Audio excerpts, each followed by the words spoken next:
please." My mother had never sounded frightened before. Not when my father died. Not when we nearly lost our house. Not even when my younger sister announced she was marrying into one of the wealthiest business families in Britain. But at that moment, with nearly 80 guests watching, her fingers dug painfully into my wrist beneath the linen tablecloth. "Don't say anything." Her voice barely existed above a whisper.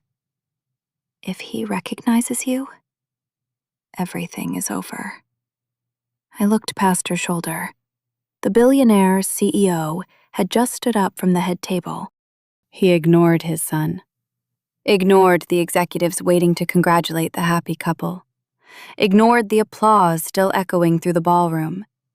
Instead, he was walking directly toward me, toward the table beside the catering entrance. The table my mother had deliberately chosen because she believed important people wouldn't notice I existed. 3 hours earlier, she had called me at 2:11 in the morning with a single instruction, not an invitation, not a request, an order. "Tomorrow you may attend." She paused, just long enough for me to think she was finished. "But whatever happens, keep your mouth shut."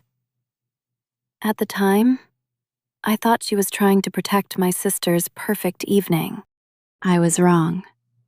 She wasn't protecting the wedding. She was protecting a lie that had been growing for months. A lie so fragile that one simple introduction could destroy it. My name is Evelyn Brooks. I'm 36 years old. And the man now walking toward me had trusted my work with the biggest decision of his career. No one in my family was supposed to know that, least of all, the groom. The truth is, my family had spent years creating a version of me that was easier to explain. According to my mother, I never quite found my direction. I did office work, sometimes consulting, sometimes paperwork. Nothing very important. It was the same story she repeated at birthdays, Christmas dinners, family reunions, and every gathering where someone asked what her oldest daughter did for a living. Eventually, people stopped asking me directly. They asked her instead, and she always answered before I had the chance. At first, I used to correct her. Later, I realized she didn't misunderstand my life. She edited it. There was a difference. My younger sister, Lily, had always been the daughter people noticed first. She walked into rooms as though every light naturally belonged to her. She was charming without trying, beautiful without effort, the kind of person strangers remembered after meeting only once. I was different. I preferred quiet conversations over crowded parties, questions over assumptions, evidence over appearances. When we were children, teachers described Lily as gifted. They described me as serious. Mom preferred gifted. Serious never looked impressive in family photographs. Everything changed after Dad died. I was 21. Lily had just turned 19. Grief visited both of us. Only, it treated us very differently. Mom decided Lily needed protecting. She decided I needed responsibility.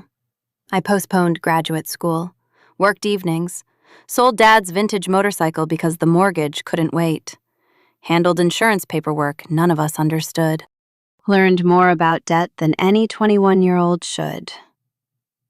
Lily stayed at university. Mom insisted she shouldn't have to worry about money while mourning. Whenever I asked why the same kindness never seemed to apply to me, Mom accused me of keeping score. Eventually, I stopped asking. Not because I agreed, because I understood something important. Some arguments can never be won against people who benefit from misunderstanding you. Years later, that lesson quietly shaped my career. I became an investigator, not the kind television shows like to dramatize. No hidden microphones, no dramatic arrests. My work happened inside spreadsheets, contracts, boardrooms, and forensic accounting reports. My company specialized in one thing: finding the truth hidden beneath expensive presentations. If someone polished numbers until they looked trustworthy, my team figured out what had been polished away. It wasn't glamorous, but it mattered. Clients rarely hired us because everything looked suspicious. They hired us because everything looked perfect. Perfect usually deserved a second look. 5 years before the rehearsal dinner, I founded Brooks Strategic Intelligence. The company began with 4 people working from a rented office above a printing business. By the time I turned 36, we employed more than 40 investigators, financial analysts, cyber specialists, and regulatory experts. Most people had never heard our name. That was intentional. Good investigators attract clients, not attention. Confidentiality was the reason multinational corporations trusted us. Ironically, it was also the reason my own family believed I had accomplished almost nothing. Privacy looks remarkably similar to failure, if someone wants to believe you're failing. 6 months before Lily became engaged, Mercer Global Holdings contacted my firm. Its chairman, Richard Mercer, wanted an independent review of a proposed acquisition worth hundreds of millions of dollars. The target company looked flawless: strong profits, growing market share, excellent public reputation. Too flawless. That was exactly why Richard hired us. The executive assigned to coordinate with my team was his son, Daniel Mercer. Professional, polite, always perfectly prepared. The kind of executive who answered questions before anyone finished asking them. At first, I assumed he was simply ambitious. Then, small things began to bother me. He resisted document requests that should have been routine, suggested certain records weren't necessary, redirected conversations whenever our analysts approached financial controls. Nothing serious on its own. Together, they formed a pattern. Patterns were my business. 3 weeks into the investigation, Mom sent me a photograph. Lily stood smiling beside a handsome man wearing an engagement ring identical to hers. "We're engaged," the message read. I looked at the photograph for less than 2 seconds before recognizing him.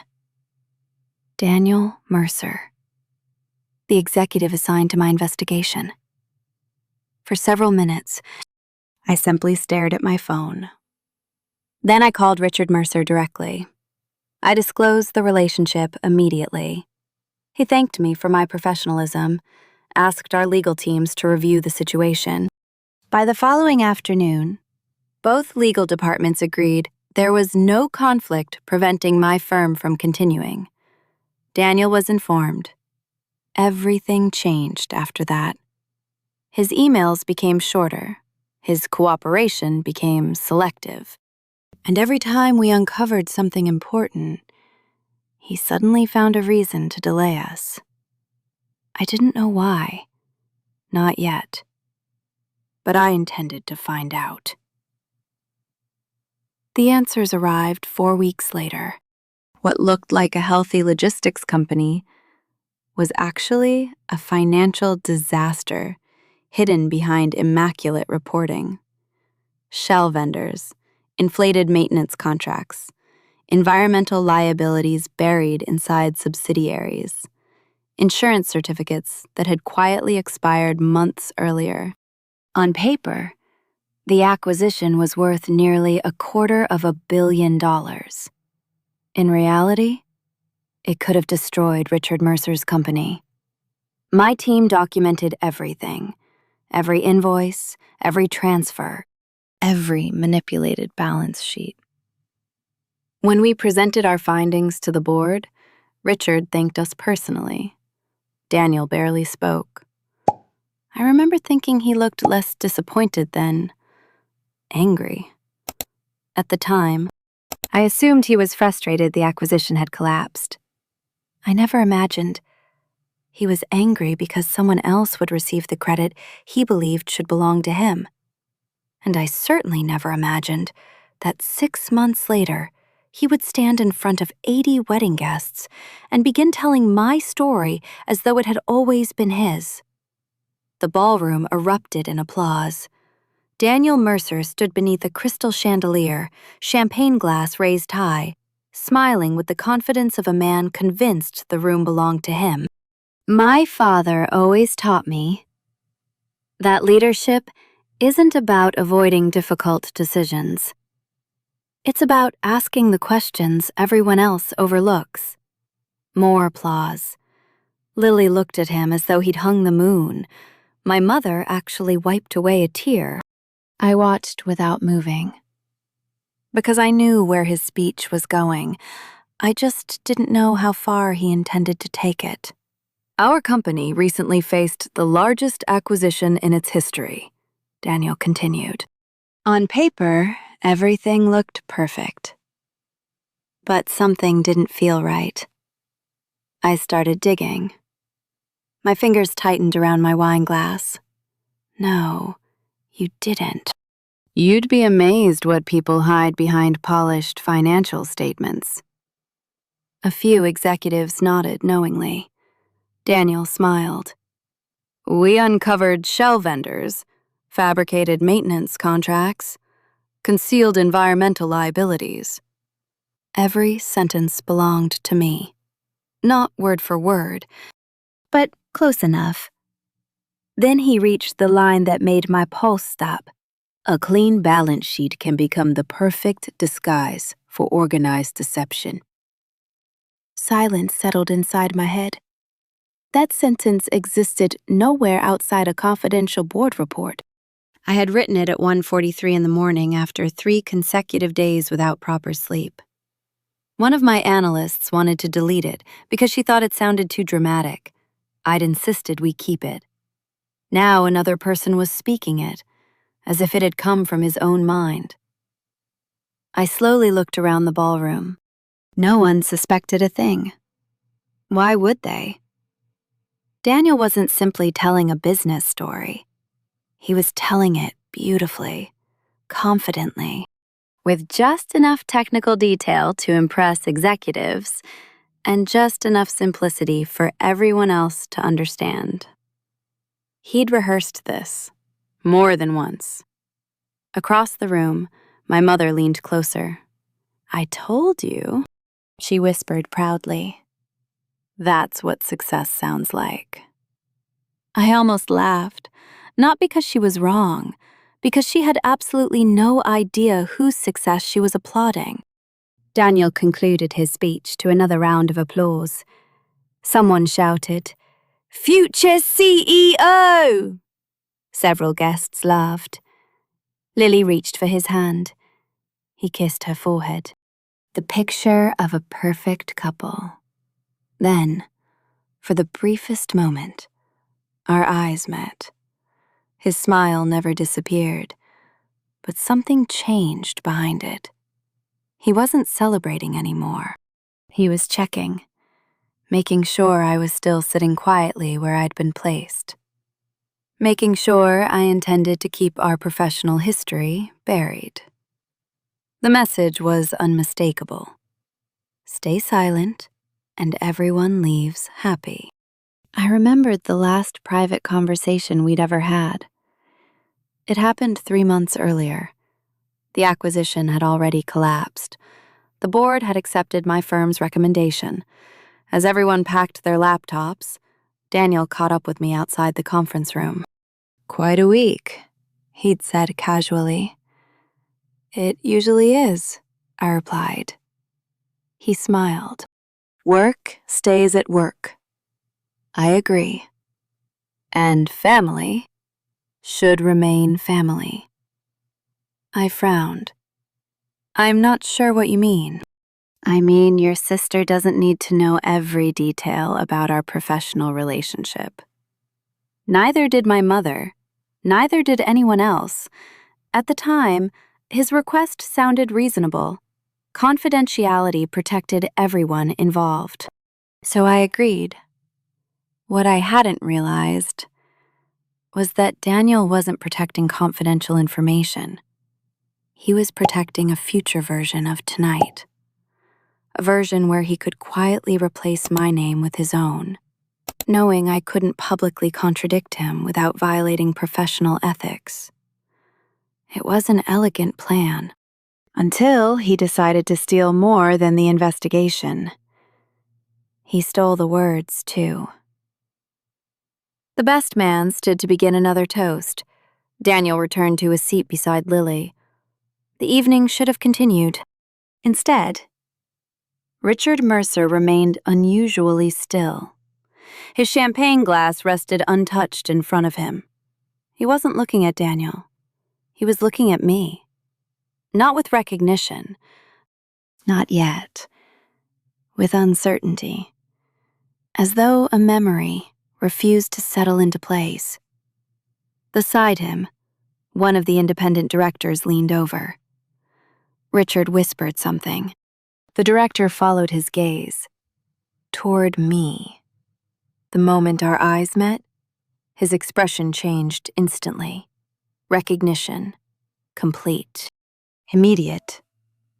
Because, unlike Richard, he had spent nearly 9 hours sitting across from me during the audit presentation. He whispered back. Richard's eyes narrowed. Slowly. Very slowly. He stood up. Daniel noticed first. His smile widened. He straightened his jacket, clearly expecting his father to congratulate him in front of everyone. The room quieted. Guests instinctively turned toward the head table. Richard stepped away.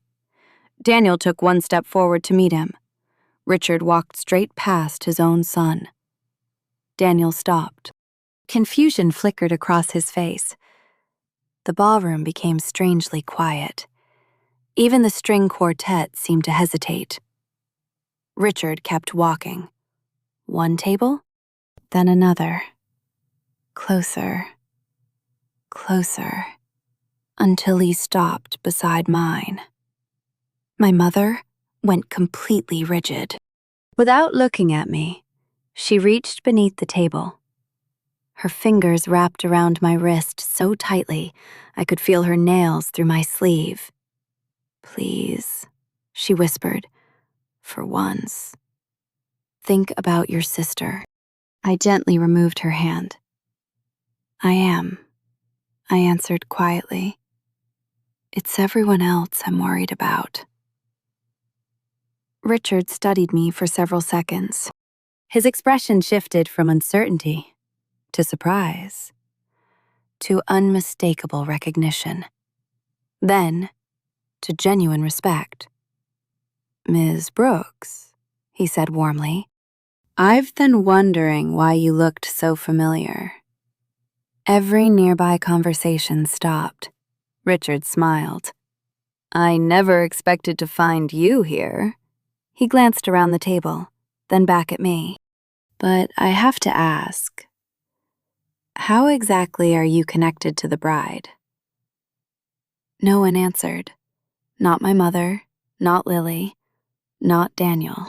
They couldn't, because every truthful answer destroyed the version of me they had spent years creating. I slowly stood. I'm Lily's older sister, I said calmly.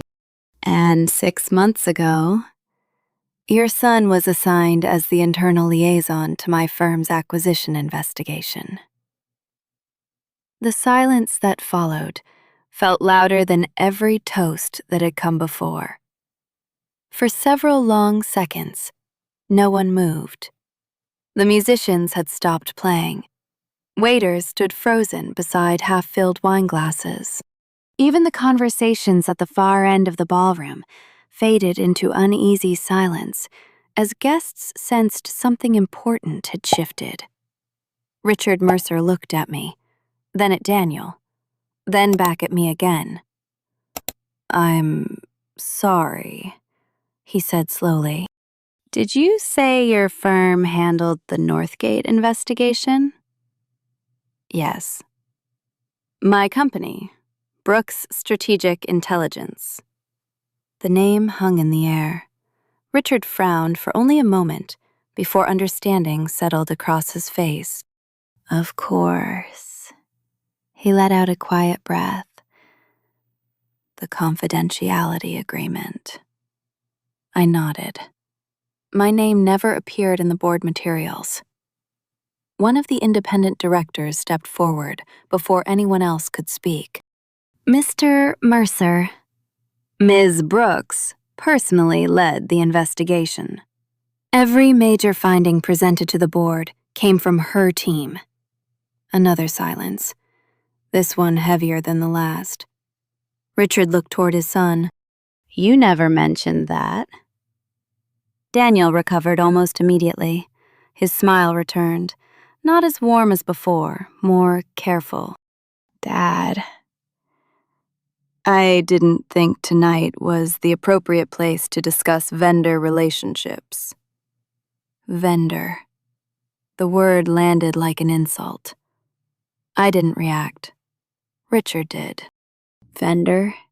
he repeated quietly.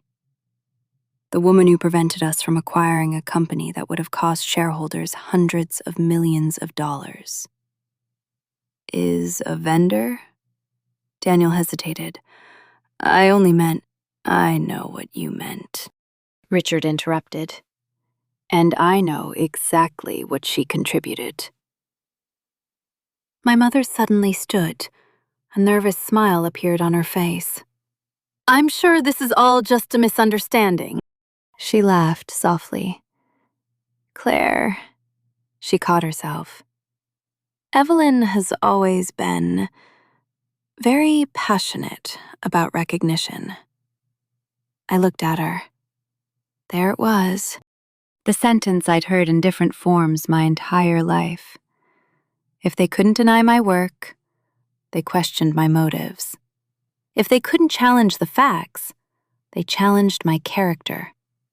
Richard turned toward her. "Mrs. Brooks, are you suggesting my board misunderstood who conducted one of the largest due diligence investigations we've commissioned?" Mom's smile weakened. "No. I only mean family emotions can make people exaggerate." Before I could answer, the independent director spoke again. "There's nothing to exaggerate. I attended every presentation. So did General Counsel. So did the Audit Committee. Ms. Brooks led every meeting. My son coordinated the internal process," Richard said quietly. "He did not lead the investigation." "No," the director answered without hesitation. "He certainly did not."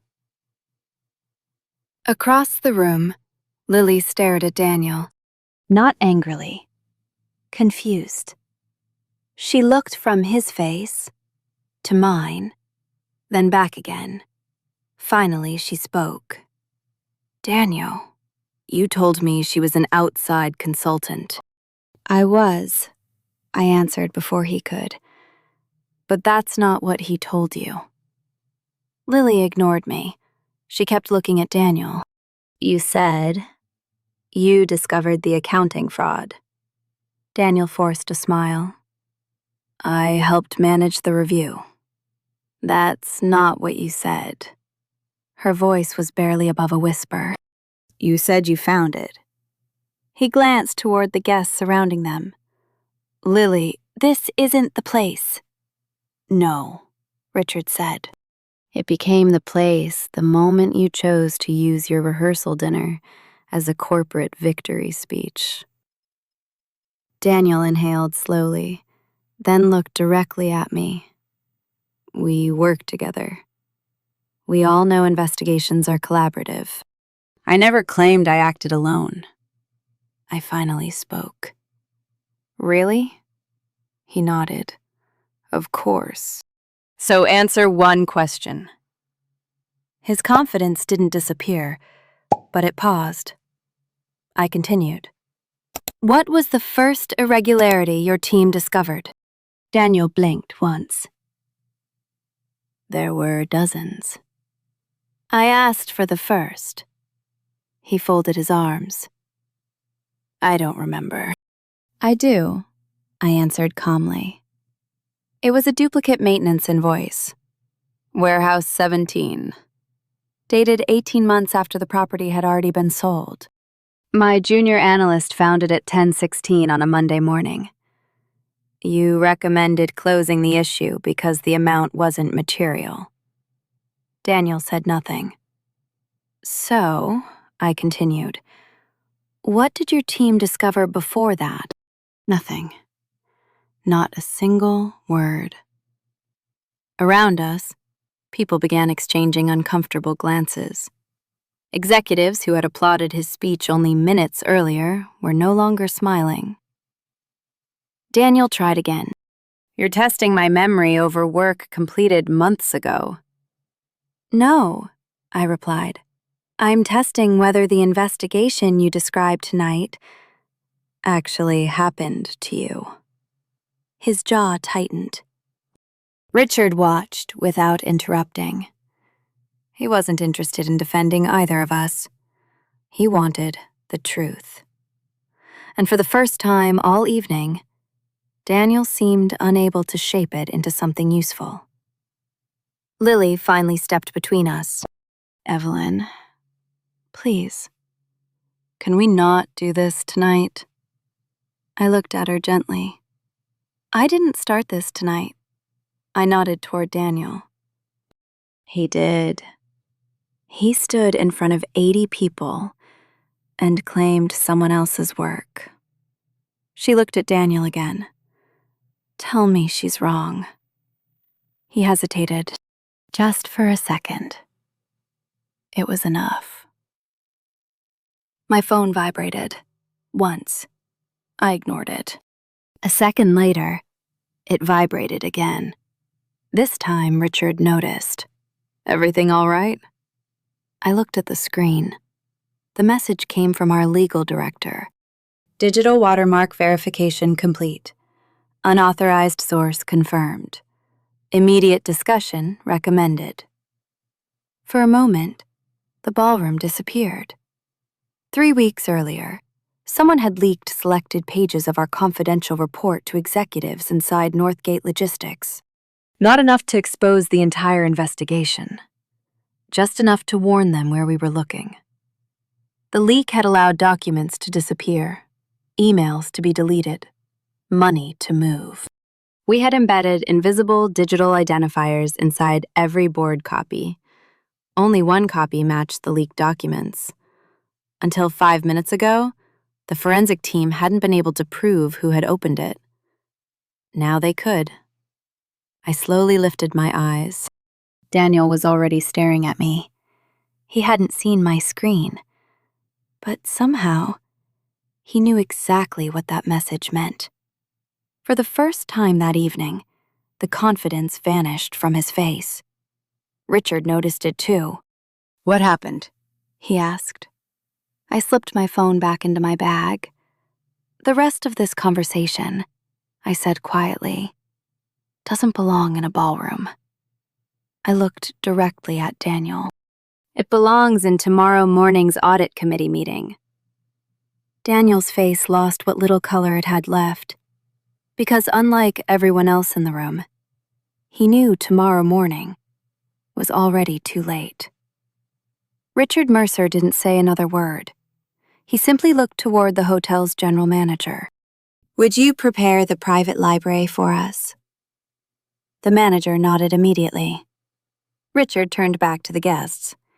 Ladies and gentlemen, I'm afraid we'll need to pause the evening for a short while. His tone remained calm, professional, measured. Yet everyone in the ballroom understood something was terribly wrong.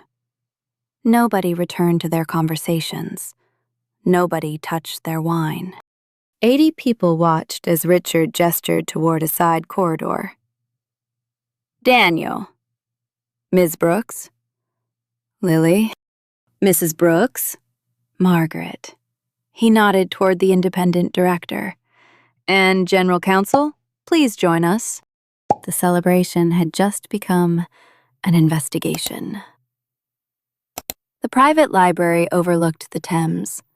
Dark oak shelves covered every wall. A fire crackled quietly despite the mild spring evening. Normally it was used for private negotiations. Tonight, it felt more like a courtroom. Richard waited until the doors closed. Then he faced his son. I'll ask this once. Did you knowingly present someone else's work as your own tonight? Daniel answered almost instantly. No. I summarized a project our teams completed together. Richard didn't even look at me. He looked toward Margaret Henson, Mercer Global's general counsel. You attended every board session. Was it a joint investigation?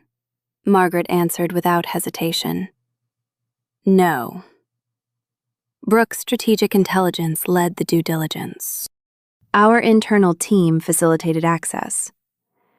Ms. Brooks directed the investigation. Richard slowly nodded. Then he turned back to Daniel. So your answer changes? Daniel remained composed. I highlighted the company's success. I wasn't delivering sworn testimony. Before Richard could respond, my mother stepped forward. Mr. Mercer, I really think we're making this much bigger than it needs to be. She forced an uneasy smile. Families misunderstand each other. Evelyn has always been. She searched for the safest word. Competitive. I almost smiled. Competitive. That was the newest version. As a teenager, I had been called difficult. Later, too ambitious. Then, cold. Now, competitive. Every stage of my life seemed to require a different explanation for why my achievements shouldn't be taken too seriously. Richard looked directly at my mother.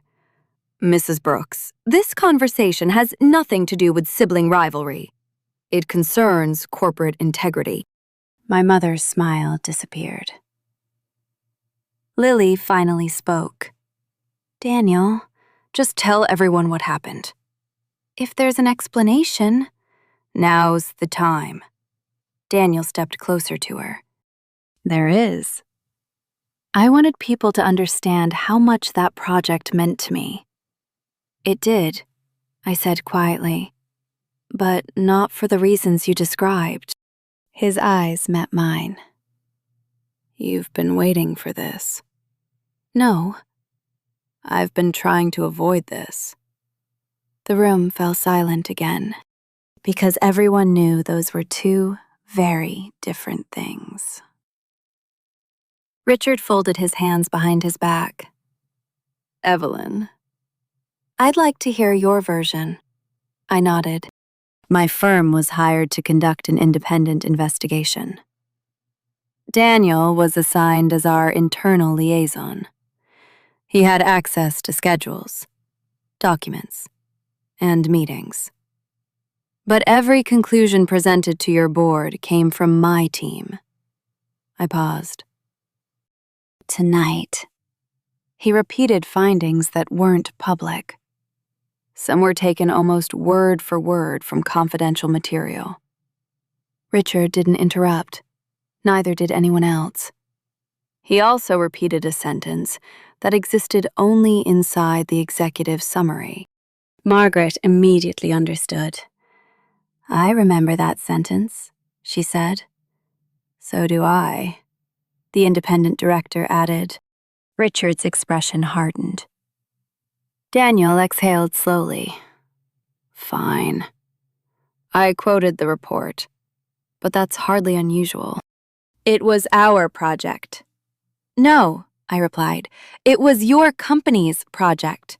It was my firm's investigation. They're different. He shook his head. You're arguing over credit. I'm arguing over truth. At that exact moment, my phone vibrated again. This time, I answered it. Only one sentence appeared. Forensic trace completed. Recommend immediate escalation. I stared at the screen for several seconds. Richard noticed. What is it? For the first time that evening, I hesitated. Not because I doubted the evidence, because I knew what happened next would end the wedding. There was another issue connected to the investigation, I said quietly. Richard frowned. What issue? Several weeks after your board withdrew from the acquisition, someone leaked selected pages of our confidential report. Daniel looked away, only for a fraction of a second, but I saw it. Richard saw it too. A leak? Yes. Someone warned Northgate which records we had already identified. Margaret's face changed instantly. That's impossible. The board copies were individually watermarked. They were, I answered. And this evening, my legal team confirmed which copy was used. Nobody spoke. Richard's voice became almost frighteningly calm. Whose copy? I looked at Daniel. He didn't deny it. He didn't defend himself.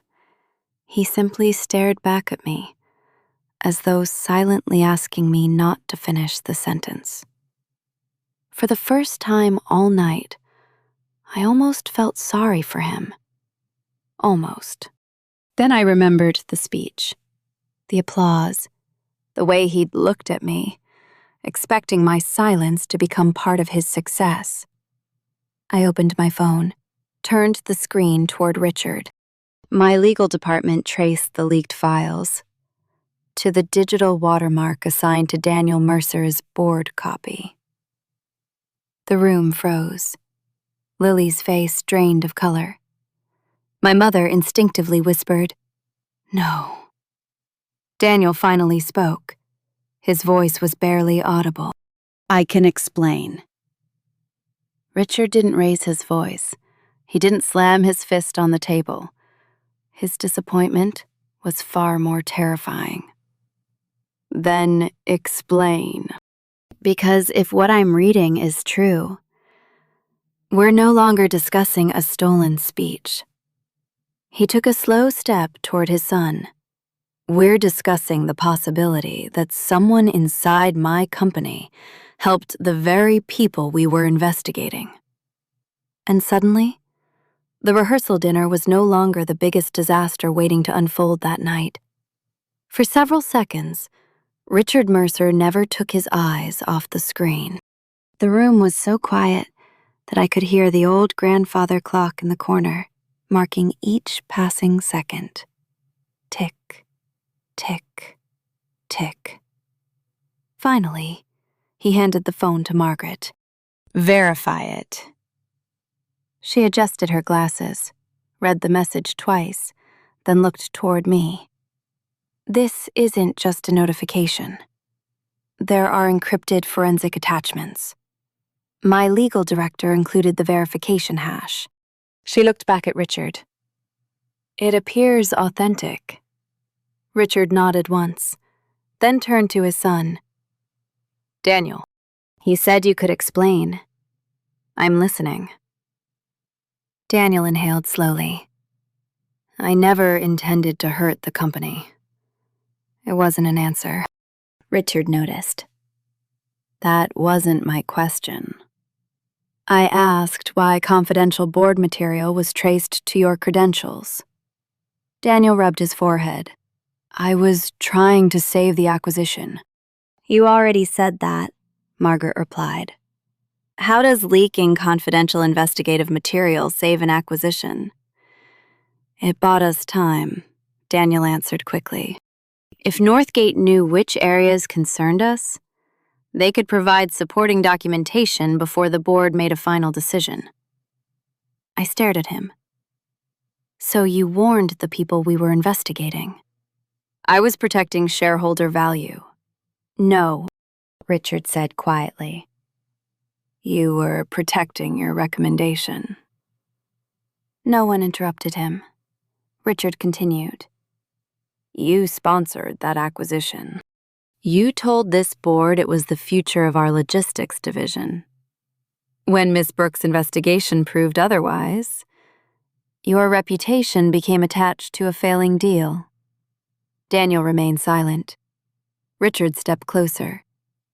So you weren't protecting the company. You were protecting yourself. Daniel's shoulders stiffened. You don't understand what it's like. Richard frowned. What exactly don't I understand? Being your son. The words came out sharper than Daniel intended. For 35 years, I've walked into rooms where people assumed every success belonged to you. I finally had an opportunity to prove myself. You had an opportunity, Richard replied. You chose a shortcut instead.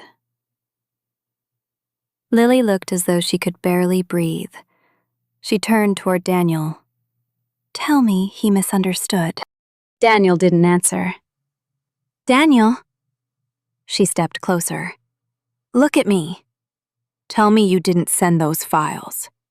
He closed his eyes. I didn't think they'd use them like that. The sentence escaped before he could stop it. Silence. Absolute silence. Lily slowly stepped backward. You did send them. I thought they would clean up the records. They promised the problems were administrative. They said if the board delayed the vote, everyone would benefit. My stomach tightened. Not because I was surprised, because he still believed intent mattered more than consequence. Margaret immediately spoke. Mr. Mercer, I recommend suspending Mr. Mercer pending a full forensic review. Richard nodded. Effective immediately. Daniel looked up. Dad, this is no longer a conversation between father and son. Richard interrupted. It's a matter between the chairman of Mercer Global and one of its executives. The distinction landed harder than shouting ever could. Richard extended his hand. Company phone. Daniel hesitated. Now. Slowly, he placed the phone into his father's hand. Laptop. Daniel complied. Access card. Another pause. Then the badge followed. One by one, everything that identified him as a Mercer Global executive disappeared onto the library table. A knock interrupted the silence. The head of internal audit entered, carrying a sealed envelope. I came as soon as General Counsel called. Richard accepted it. What do we have? The preliminary banking review. Margaret opened the envelope. The color left her face almost immediately. Richard noticed. What is it? She slid the first page across the table. There are 3 incoming payments. Daniel looked at the paper, then immediately looked away. Richard read aloud. $48,000. $21,000. $73,000. Each payment had arrived within days of confidential board meetings. The sender wasn't Northgate. It was a consulting company registered only 8 months earlier. Margaret turned another page. The beneficial owner appears to be a university classmate of Daniel's. No one spoke. The implication spoke loudly enough. I can explain those, Daniel said quickly. They're consulting fees. For what consulting? Richard asked. Daniel hesitated. Strategic analysis. Margaret looked up. The company has no employees, No website. no clients. No tax filings before this year. She paused. It exists almost entirely on paper. Richard slowly folded the documents. I've spent 30 years teaching my executives that reputation is earned, one decision at a time. He looked directly at his son. You've just shown me the opposite is also true. Lily reached for the engagement ring on her finger. Her hands trembled. Daniel saw what she was doing. Lily. Don't. Tears filled her eyes. When did you know? He didn't answer. When did you start lying to me? I never lied about loving you. No, she whispered. You just lied about the man I thought I was marrying. She slowly removed the ring. No dramatic gesture, no throwing it across the room. She simply placed it on the polished wooden table beside Daniel's company badge. The diamonds sparkled beneath the library lights.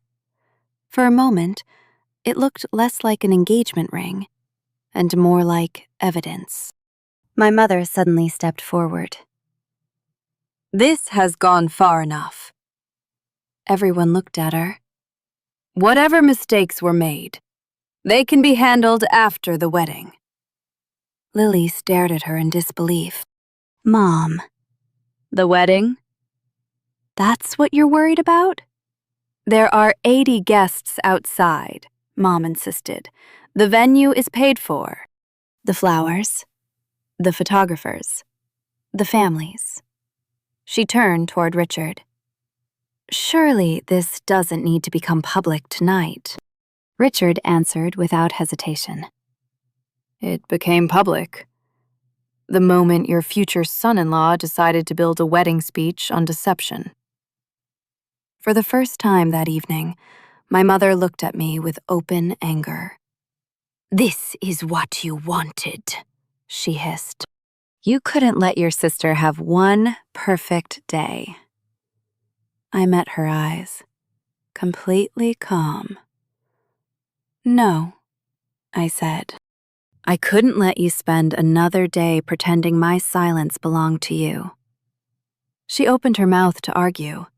Nothing came out, because deep down, she already knew the truth.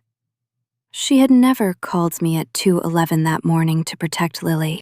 She had called because she knew, if the truth ever entered the room, the lie she'd spent years protecting wouldn't survive it.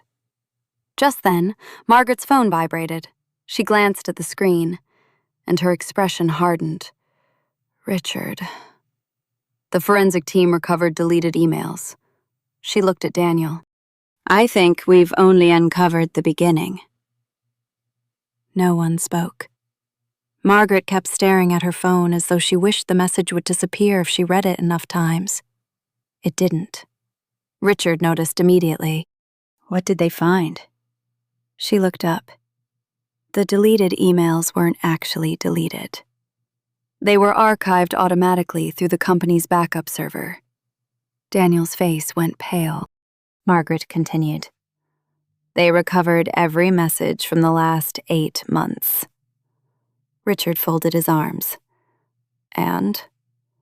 She took a slow breath. There's enough here to justify an immediate independent investigation. Daniel finally found his voice. Dad, please.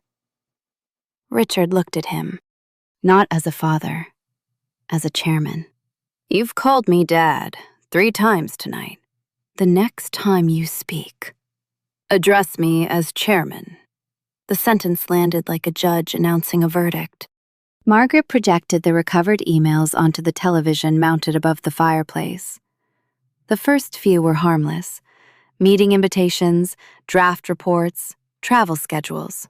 Then, one subject line caught everyone's attention. R.E. Timing the board vote. Margaret opened it. Daniel's name appeared first. If they don't reach the environmental files before Thursday, we still have a chance. The reply arrived 12 minutes later. Delay them. We only need another week. No one in the room breathed. Another email. Their investigators are asking about the warehouse contracts. Daniel's response came almost immediately. I'll redirect them toward insurance compliance. I closed my eyes for a brief second. I remembered that week. 3 meetings had been postponed without explanation. Access to financial records had suddenly become temporarily unavailable. At the time, it felt like bureaucracy. Now, it looked like strategy. Richard turned another page. Every new email made the pattern clearer. Daniel hadn't simply leaked information. He had actively slowed the investigation. Redirected questions, protected executives at Northgate, created delays whenever my team approached the truth. Then came the final message. It was sent 3 days before the board canceled the acquisition. If the deal dies, so does my promotion. There has to be another way. The response from the intermediary contained only one sentence. There is, but loyalty deserves compensation. Attached beneath it was proof of the first wire transfer. No one needed further explanation. Lily quietly sat down. She hadn't cried all evening. Not once. Now tears finally appeared. Not loud, not dramatic, just silent disappointment. I kept defending you, she whispered. Daniel looked toward her. I loved you. I know, she answered. And maybe part of you still did. But love doesn't survive lies forever. She looked at the engagement ring resting on the table. I wasn't about to marry a stranger. Richard walked toward the window overlooking the river. For nearly a minute, he said nothing. The room waited. When he finally turned around, he looked 10 years older. My father built this company. He left me one lesson. If you protect one dishonest executive, you teach every honest employee that integrity has no value. He looked directly at Daniel. I will not do that. Daniel lowered his head. I know. No, Richard replied quietly. If you understood, we wouldn't be standing here. He faced Margaret. Effective immediately, Mr. Daniel Mercer is terminated for gross misconduct. His authority is revoked. Notify the board. Notify our insurers. Notify the regulators. Preserve every electronic record. No document leaves company custody. Margaret nodded. It will be done. Richard then turned toward internal audit. Retain an outside forensic firm. I don't want anyone claiming this investigation protected my family. Understood. Daniel slowly picked up the engagement ring. He stared at it for several seconds. Then, instead of handing it back to Lily, he placed it beside his company badge. 2 symbols, both representing futures he had lost. Neither because of bad luck, both because of choices. I never thought it would end like this, he murmured. Richard answered before anyone else could. It didn't end tonight. It ended the first time you convinced yourself that you deserved credit you hadn't earned. My mother broke the silence. So that's it? She looked from Richard to Lily to me. Everything is destroyed? Richard answered calmly. No, Mrs. Brooks. The wedding is. The truth isn't. She turned toward me. You could have stopped this. I met her eyes. No. I could have postponed it. There's a difference. She shook her head. You've always needed to be right. I smiled sadly. No. I just got tired of pretending wrong was acceptable because it benefited someone we loved. For the first time in my life, my mother had no answer. Because every explanation she'd relied on for years, jealousy, resentment, competition, had collapsed under facts no one could argue with. The hotel manager quietly knocked before opening the library door. The guests are asking whether the evening will continue. Richard looked at Lily. It's your decision. Lily wiped away her tears, then took one long breath. No, she said. It ends here. The manager nodded respectfully and closed the door. That simple sentence accomplished what no dramatic confrontation ever could. The rehearsal dinner was over. The wedding would never happen. I picked up my handbag. Richard noticed. You're leaving? My work here is finished. He walked toward me, then extended his hand. This company owes you more than gratitude. I shook it. You don't owe me anything. You hired my firm to find the truth. My team simply did its job. Richard smiled faintly. Most people think integrity is expensive. Tonight, you proved dishonesty costs far more. I nodded once, then walked toward the door. As my hand touched the handle, Lily spoke behind me. Evelyn. I turned. I'm sorry. Only 2 words. No excuses. No conditions. No requests. For the first time all evening, they sounded completely honest. I gave her a small smile. We'll talk. When we're both ready. Then I walked out of the library, past the silent ballroom, past the tables where strangers had expected to celebrate a marriage, past the seat beside the catering entrance where my family had hoped I would remain invisible. Hours earlier, my mother had begged me to stay silent because she believed the truth would destroy everything. She was wrong. The truth didn't destroy anything that deserved to survive. It only revealed what had already been broken, long before anyone raised a champagne glass.